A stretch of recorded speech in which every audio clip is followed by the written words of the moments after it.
I do want to mention a few things before this video starts. If I stutter a lot or mumble in the video, I apologize. I would also appreciate if you guys check out my gaming channel, Joint Fury Gaming, which is me and my friends playing weird and goofy games, or all of us raging at each other. Oh, go, go, go! Let go of me, fuck! Tell me Diego! Diego, no! Ah! My last video there was about a month ago, so once this video was uploaded, I'll be going back to that channel to upload more videos there. So if you're interested, I'd really appreciate if you guys would check it out. JibJab was once considered an icon for comedic and satirical content. From videos poking fun at politics to their year in review videos, they established a major following when it comes to their comedic content on their website and on their YouTube channel. However, with their focus on pushing out e-card related videos in recent years, the company no longer had the same following compared to their satire content from the 2000s. Why did they stop making comedic content? And why are they focusing on e-card videos despite the negative reception? In this video, we'll be talking about the rise and depressing downfall of JibJab. If you're unfamiliar, JibJab is a digital entertainment company founded by two brothers, Evan and Greg Spiridelis, on March 5, 1999. Before the company was founded, Greg attended the Wharton School of Business as an MBA student, while his brother Evan attended the Parsons School of Design and focused on being an independent film creator. During the time, Greg and Evan would send each other short animated videos through a 56K dial-up modem. They would then pitch in thousands of dollars each to establish their first JibJab studio in Greg's Brooklyn apartment. After the studio and website was established, they would first create e-cards for other websites that might be interested. However, the brothers would find their real success in February of 2000 after publishing an interactive video of the founding fathers rapping to the Declaration of Independence, which led thousands of users to flock to the JibJab website. In response, Greg and Evan would upload another rap battle on July 15, 2000, featuring then candidates George W. Bush and Al Gore, based on the 2000 presidential election. The video would also become a massive success, which, according to Greg, would reach around more than 1 million views and would be featured on Mad TV, CNN, and almost every other media network on TV. And then in November 2000, we did a Bush-Gore rap battle. Right. Which was like huge. It was like we had like 1 million views or something. Yeah. I don't even remember now. But And back what was then, the theme of that one? I'm trying it to was, remember. you know, Bush versus Gore, and Yeah. they did a rap battle. Yeah. It was great. The brothers were already at the peak of their success, with many people being introduced to JibJab and the content they made. That would have been the case until the dot-com crash of the 2000s. During the late 90s, many investors would invest in online companies as the internet became more popular to consumers across the country. By March of the 2000s, the dot-com bubble would officially burst, causing many internet-based companies to no longer be valuable. JibJab would also be severely affected as they no longer had the same following when they uploaded their first videos and had lost all of their clients who were interested with their e-card videos. Before the crash, they were able to hire a small group of employees to manage the studio, but by late 2001, all of the employees from JibJab were laid off. The brothers would look for any opportunity to make enough money in order to keep their business dream alive, from making short commercials for Disney and Noggin to making a new web series called Nasty Santa, along with making toys for the new web series. However, it still wasn't enough to maintain their Brooklyn studio.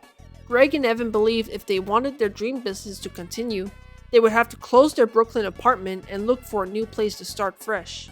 By January 2002, the brothers would pack up their belongings in Brooklyn and agreed to settle for Los Angeles, California. After moving into the new state, the brothers were uncertain if they could regain their fame as they did back in Brooklyn.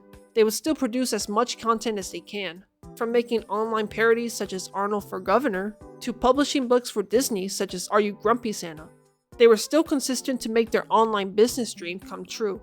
By 2004, the presidential election between President George W. Bush and Senator John Kerry was around the corner. Greg and Evan believed that if their 2000 election video helped them gain an audience, perhaps the 2004 election parody would do the same. They kept their eyes out on the upcoming election, and in a few weeks, they would upload a video that they never thought it would change their lives.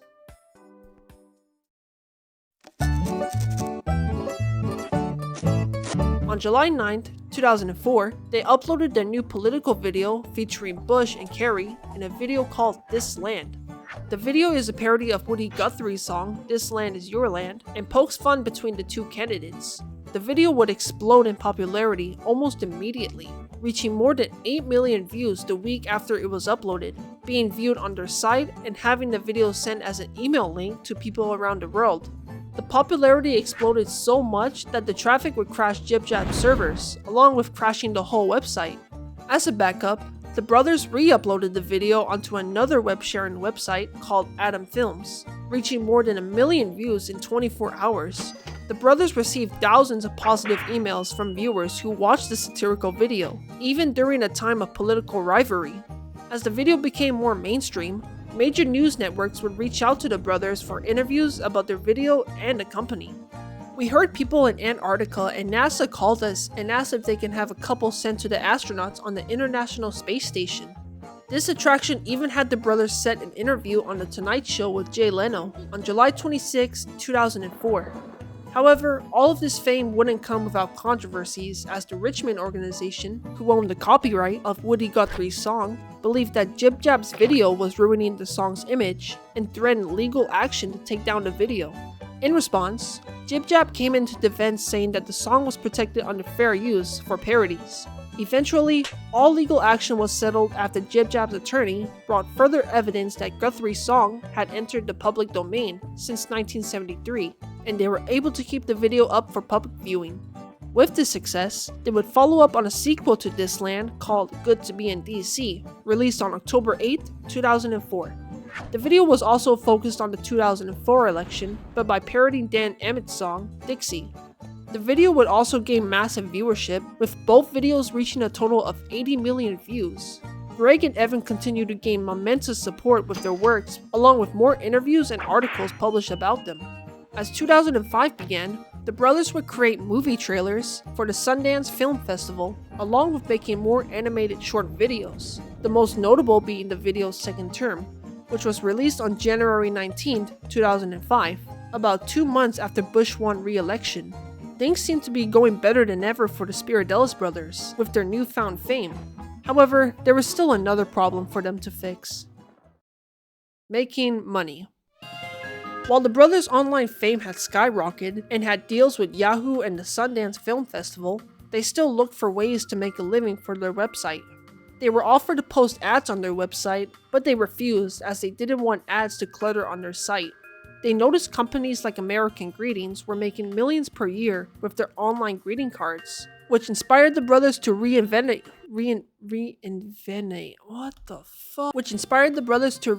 their videos and e-cards from their early years. By August of 2007, they were introduced to Starring You membership, where anyone watching JibJab's videos can add themselves to the video using their photo. They remained a handful amount of videos free on their site, while making other videos with the Starring You feature, and e-cards for exclusive members. Since then, the company was able to gain further funding as millions of people signed up for the membership to make their own silly videos with their faces added. With this, the brothers were able to hire a sustainable team to continue making entertaining content for millions of people around the world. And as YouTube became popular, they created their YouTube channel to share their projects with even more people online on March 17, 2006, with their first YouTube video called What We Call the News, uploaded on October 12, 2007. With this popularity, the brothers were able to work with several celebrities, such as director John Landis, along with Weird Al Yankovic for 2 of their projects, CNR and Do I Creep You Out. But perhaps the biggest achievement the brothers ever accomplished was meeting both George W. Bush and Barack Obama. They first met President Bush on March 8, 2007, as they were invited to show their animated skit, What We Call the News, during the Radio and Television's Correspondents' Dinner. They then met with President Obama as they were invited again to the Correspondents' Dinner on June 19, 2009, with their new video called He's Barack Obama. It's no doubt that the brothers were at the peak of their dream career. From using their apartment as their first studio, all the way to winning a lawsuit and meeting the 43rd and 44th presidents, they never thought their animation projects would bring them this far. With YouTube, the brothers were able to expand their audience even further with their comedic skits. The Spiradellises were able to accomplish dreams that many people could wish for, and it really seems that nothing could stop them. So, what happened?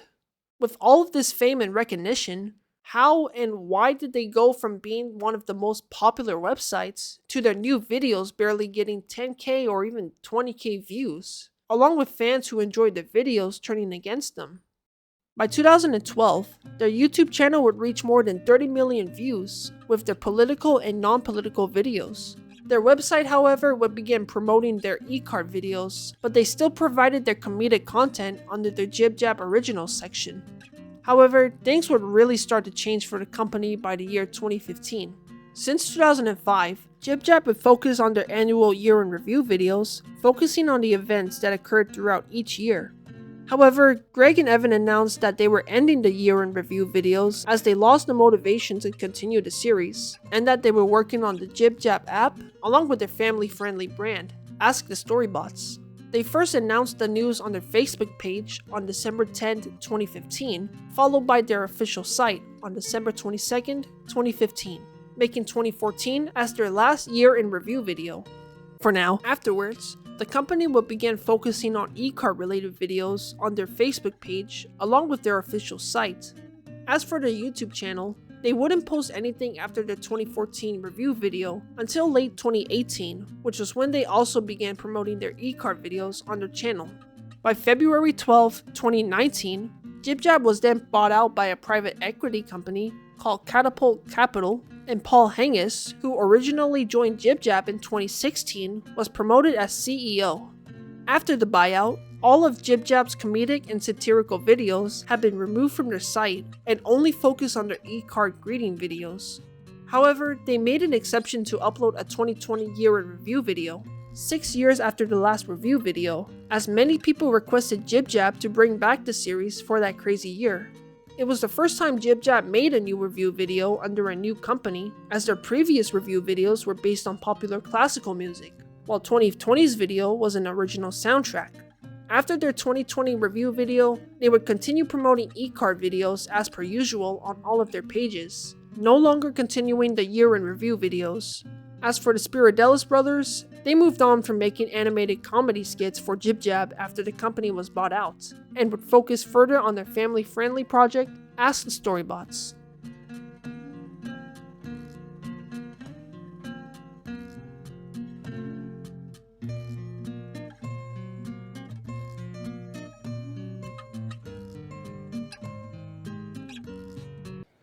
Hello, boss baby.